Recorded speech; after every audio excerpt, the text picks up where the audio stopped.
retour dans l'Africa Newsroom. Nos éditorialistes Jean-Marie Bitomo, Gracien Roukindékiza et Malika Cher sont toujours avec nous. Et tout de suite, c'est le dossier du jour.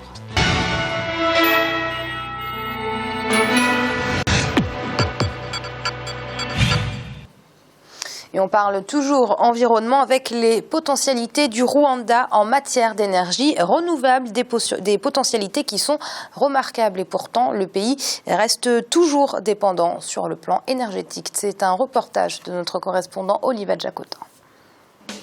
La production des énergies renouvelables est une priorité au Rwanda. On rencontre au pays des 1000 collines différentes initiatives publiques et privées qui offrent une alternative aux populations dans le domaine énergétique tout en respectant les normes écologiques. Le biogaz, le solaire et la transformation des ordures ménagères sont autant de projets de développement durable en expérimentation dans le pays. Quelle est la stratégie du Rwanda en matière d'énergie dite durable? Une économie verte est-elle possible au Rwanda? La compagnie de protection de l'environnement et du développement œuvre dans le développement durable au Rwanda depuis 16 ans. Elle fait la promotion de divers projets écologiques comme la collecte des ordures ménagères et le recyclage des sachets plastiques. Nyachonga est une localité située à 12 km de Kigali. Une association privée a installé depuis 2012 une unité de transformation des déchets ménagers organiques en briquettes combustibles à des fins domestiques. L'unité produit actuellement par jour 1 tonne de briquettes. Elle envisage la fabrication d'1 tonne par heure dès 2016. Je suis convaincu parce qu'on répond déjà à un problème qui existe, un problème d'énergie pour un pays comme le Rwanda qui n'a pas, comme je l'ai dit, assez d'espace et assez de sources naturelles pour faire de l'énergie. Tout projet est bienvenu pour donc renforcer l'énergie. Je vous ai dit que nous sommes dans les déchets et tu sais que les déchets c'est source d'énergie. Donc les autorités sont derrière nous et surtout l'Office de l'environnement qu'on appelle REMA. Et c'est lui-là qui nous soutient beaucoup parce que ce qu'on fait, ça protège l'environnement et aussi ça diminue les problèmes d'énergie qu'on a dans le pays. L'ambition du Rwanda est de satisfaire la demande en énergie des populations à hauteur de 70% d'ici 2 ans. Et les initiatives gouvernementales pour atteindre cet objectif sont multiples. Nous sommes ici dans le district de Muhanga, au sud du Rwanda. Le barrage hydroélectrique de Nyabarongo est fonctionnel depuis octobre 2014. 20 techniciens du domaine se chargent de produire 28 MW d'énergie électrique sans perdre de vue la protection de l'environnement. Bien sûr, l'énergie produite ici est également renouvelable car nous convertissons le courant de l'eau en énergie électrique grâce à des mécanismes scientifiques. Ce processus est écologique puisque dès qu'on utilise l'eau, elle ressort et reprend son cours normal dans la rivière. Pour moi, la meilleure forme d'énergie durable est celle produite par l'eau. Elle ne détruit pas l'environnement, mais malheureusement la rivière subit aussi les conséquences du changement climatique et cela perturbe nos activités. Le pays a également privilégié le partenariat public-privé pour une meilleure gestion des énergies renouvelables. Par exemple, la centrale photovoltaïque située dans le district de Rwamagana, à l'est du Rwanda, est un projet d'environ 23 millions de dollars. Il fournira près de 10 MW grâce à 28 400 panneaux solaires. Dans ce même district, les populations sont encouragées à utiliser l'énergie solaire. Elles utilisent aussi le biogaz dans les ménages. Nous avons privilégié le biogaz pour la cuisson des repas dans notre maison. Grâce à mes vaches, je peux produire suffisamment cette énergie car dans notre zone, le bois de chauffe se fait rare et je n'ai pas assez de moyens pour acheter chaque fois du charbon. Cela me permet de protéger mon environnement, donc le biogaz a une réelle importance pour nous.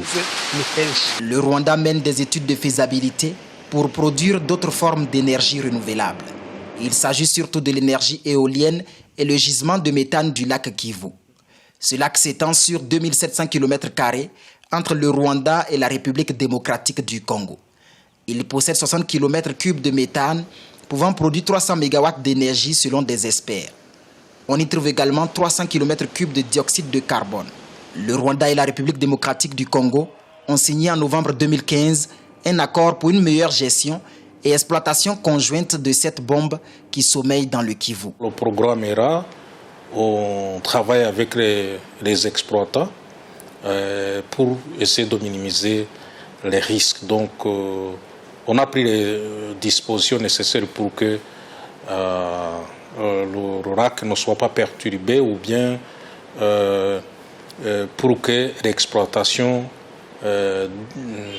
d'or énergie qui vient du gaz méthane ne dérange pas l'environnement et la population locale. On a pris toutes les dispositions nécessaires. Le respect des normes écologiques a une réelle importance au Rwanda dans tous les secteurs d'activité. L'Agence rwandaise de promotion de l'environnement a vu le jour en 2005. Elle procède régulièrement au contrôle du niveau de pollution, surtout à Kigali. Les Nations Unies ont même félicité le Rwanda pour ses efforts dans la réalisation des objectifs du millénaire pour le développement. Le pays a même été distingué dans le cadre de l'atteinte de l'OMD 7 liée au développement durable. Notre voix sera une voix qui va s'ajouter à celle des autres, où nous faisons partie. C'est une voix qui va demander aux pays les plus pollueurs de diminuer la pollution. Et c'est une voix qui va aussi essayer de demander que la température mondiale ne s'élève pas au-delà d'1 degré, 1,5 degré.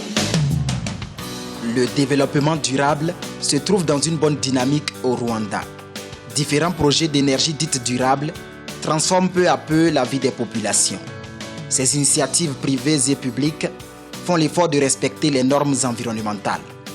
Mais le Rwanda reste globalement tributaire du changement climatique. Il doit également en particulier relever le défi de maintenir l'équilibre des écosystèmes sur un peu plus de 26 000 km² où vivent environ 12 millions d'habitants. Gratien, peut-être revenir rapidement sur la France qui, lors du mini-sommet consacré à l'Afrique à la COP21, a promis 2 milliards d'euros d'ici à 2020 pour les énergies renouvelables en Afrique. Comment appréciez-vous ce chiffre ? 2 milliards d'euros, pour moi, ce n'est pas un gros montant. Surtout si ce montant s'adresse à toute l'Afrique. Il y a beaucoup de choses à faire. Donc on peut dire vraiment c'est un chiffre qui est normal. Et avec ce chiffre, on ne va pas réaliser vraiment, il ne va pas y avoir un cap de passage aux énergies renouvelables de l'Afrique. Ça sera, disons, un jalon. Ça sera le départ, mais pas vraiment la fin en soi. Alors Malik, le Rwanda fait quand même figure de bon élève sur le continent en termes de pays dans la promotion en tout cas des énergies renouvelables. Je dirais même que c'est le chef de file dans ce domaine-là en Afrique et beaucoup de décisions qui ont été entreprises par le Rwanda sont adoptées par d'autres pays.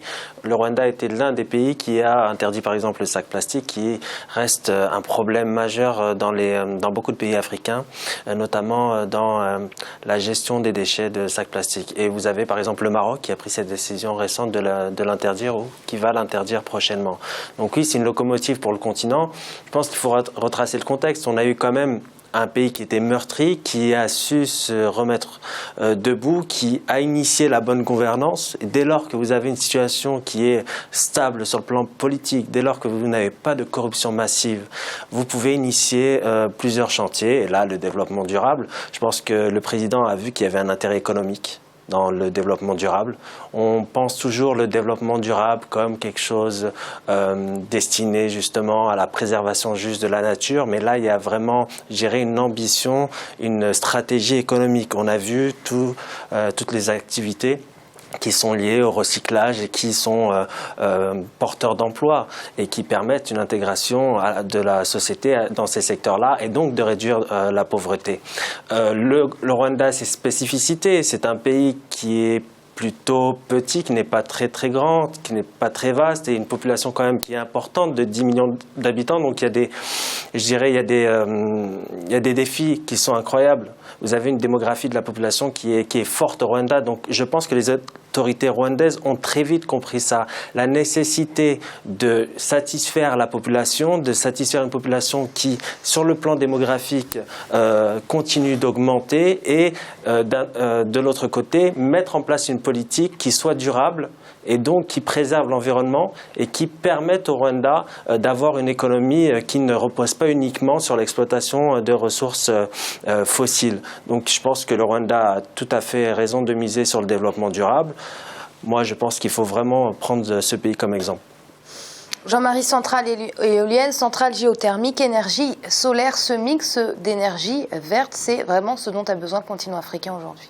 Exactement, c'est ce dont le continent africain a besoin. Dans la mesure où on sait que le Rwanda, comme Malik le disait, part de très très loin. Mais il y a quand même eu, c'est-à-dire une véritable stratégie qui a été mise en place dès le départ. Et c'est la chose qui manque le plus dans nos États africains, c'est que vous avez très peu de perspectives économiques. Les perspectives économiques, quand elle est faite cette perspective-là, on ne va jamais au bout des solutions. Le Rwanda est un pays qui a posé dès le départ, à travers son président, une stratégie qui est conscient des avantages rwandais et de ses insuffisances. Donc à partir de là, la stratégie du développement durable est la seule voie de salut pour le Rwanda, parce que le Rwanda, vous n'avez pas d'exploitation minière massive, vous n'avez pas des richesses, des potentialités naturelles comme vous les avez dans certains États africains. Donc, je trouve vraiment que le président Kagame a été très intelligent. Il a fait une prospective de son pays. Quels sont les avantages, quelles sont les insuffisances de mon pays. Et à partir de là, il a mis en place une stratégie. Et cette stratégie-là, elle est tellement une stratégie à succès que nous l'avons, applaudi des deux mains sur ce plateau. C'est qu'en termes de gouvernance, un exemple pour l'Afrique. Le Rwanda s'est dit, nous n'avons pas de ressources naturelles, donc qu'est-ce qu'on fait? On va créer des réseaux dans le monde entier. Cette création de réseaux-là pour attirer l'investissement privé. Le président Kagame a pris, si vous voulez, son bâton de maréchal, il est parti aux États-Unis, aller voir les chefs d'entreprise, les inciter à venir s'installer chez lui. Et des grands chefs d'entreprise, pas des petits, puisque vous avez par exemple le PDG de Google, qui est son ami aujourd'hui, vous avez l'ancien Premier ministre britannique. Donc, le Rwanda joue sur ses forces, c'est-à-dire la diplomatie internationale, les réseaux privés qui vont favoriser l'investissement sur place. Et ensuite, si ça va sur le développement durable, c'est une très très bonne chose. C'est une stratégie à succès qui est mise en place parce que le président Kagame s'est dit, mon ambition c'est quoi? C'est de vendre l'image du Rwanda au niveau international. À partir de là, vous ne pouvez avoir que des réussites par la suite, tout simplement. Pourquoi? Parce que nous parlons toujours du manque de volonté de nos dirigeants en Afrique. Voilà un qui montre vraiment l'exemple, comme on l'a toujours souligné sur ce plateau. Donc pour moi, se lancer dans le développement durable avec le mix énergétique, c'est ce qu'il faut à l'Afrique. Puisque nous n'avons pas, c'est-à-dire, là en off, là je parlais avec Gratien là tout à l'heure, qui parlait d'énergie, l'Afrique du Sud avec le charbon et tout ce qui s'ensuit. Il faut quand même sortir de là parce que ce charbon-là, nous en payons les conséquences d'une façon ou d'une autre. Même si nous ne sommes que sur le plan global, nous ne sommes que des victimes collatérales, si je puis m'exprimer ainsi. Gratien, Jean-Marie parlait du secteur privé. C'est un secteur qui apparaît indispensable dans le développement des énergies renouvelables et on l'a également vu dans le reportage sur le Rwanda. Oui. Il faut passer par le secteur privé parce qu'on sait bien que le secteur public n'est pas en général un bon gestionnaire. Il ne peut pas bien investir. Le cas présent, par exemple, au Rwanda, il y a très peu vraiment de secteur public. Bon, il y a des projets qui sont lancés par l'État dans certains domaines, notamment les barrages, mais il y a rapidement, disons, la cession pour que les privés investissent. Et en même temps, il faut savoir encourager la population pour investir, comme d'ailleurs ça se fait au Rwanda. Il y a des domaines qui sont porteurs. On a vu par exemple des associations ou des gens qui peuvent partir du recyclage des déchets pour produire d'une façon écologique, pour éviter de couper le bois, d'avoir le charbon. Il faut toujours passer par le secteur privé, mais en même temps faire des je dirais plutôt des micro-projets, parce qu'on a des pays qui ne peuvent pas faire des gros projets. Le Rwanda peut se permettre avec le gaz méthane dans la Kivu parce qu'ils disent qu'ils vont produire 300 mégawatts. C'est juste ce qui manque pour que le Burundi exploite le nickel et le Burundi ne va pas en avoir pendant plusieurs années alors que le Rwanda va avoir disons, cette énergie. Donc, en passant par le privé, c'est vraiment la bonne façon de bien y arriver et en même temps d'éviter les erreurs de gestion que souvent la fonction publique commet. Malik, on parle beaucoup de promotion des énergies renouvelables, d'investissement dans ces énergies renouvelables, mais on parle moins de l'éducation. Ne faudrait-il pas éduquer justement les citoyens à adopter un comportement vert pour développer justement ce développement durable ? Je peux être que d'accord avec vous sur ce point-là. Je pense qu'il faut partir de la base. Mais au Rwanda, ce qui est flagrant, et on l'a vu dans le reportage, c'est que vous avez un peuple qui est discipliné sur la question environnementale. Vous n'avez pas ces problèmes-là de déchets sur les routes ou de déchets qui, justement, altèrent le paysage au Rwanda. Donc oui, l'éducation, je pense que c'est le meilleur moyen pour inculquer aux générations futures le respect de l'environnement et la nécessité, justement, du respect de l'environnement, parce que plus tard, il peut y avoir des dérives. Il faut, je pense, très vite inculquer aux petits cette notion-là, qu'on n'est pas, nous, maîtres de notre environnement. On doit composer avec. On ne maîtrise pas tout, on ne maîtrise pas tous les paramètres. Et on le sait bien et on le voit sur cette question du climat, du réchauffement climatique. L'homme est, je dirais, déterminé par son environnement. Ce n'est pas l'homme qui détermine la nature. Donc il y a c'est une réflexion philosophique, ça on peut en parler, mais je pense qu'il faut vraiment inculquer cela aux petits parce que mais même en France et même en Europe, ce n'est pas une question qui est abordée très souvent. On commence à l'aborder. Ce sont des choses qui commencent à être abordées dans certaines communes. Dans ces pays, il y a la contrainte. Il y a la contrainte, il y a le principe du pollueur-payeur, il y a ces principes-là, bien évidemment. Mais comme... Je veux dire, en France, récemment, depuis quelque temps, on n'a plus le droit de jeter un mégot de cigarettes, sinon on s'expose à une amende. C'est le genre de comportement qu'il faudrait peut-être également adopter en Afrique. Effectivement, mais je pense que, justement, on repart sur cette thématique de l'éducation. Repartir à la base, inculquer dans les esprits, avoir cette philosophie-là. Parce que si vous avez justement, vous parlez de l'incivilité de certaines personnes sur le continent africain, mais aussi sur le continent européen. Pourquoi? Parce qu'elles n'ont pas conscience des dégâts que peuvent engendrer de tels gestes. Donc c'est pour ça qu'il faut partir, comme vous l'avez si bien souligné, par l'éducation. Et c'est l'heure de marquer une nouvelle pause. On se retrouve très vite pour la suite de l'Africa News. On remet tout de suite.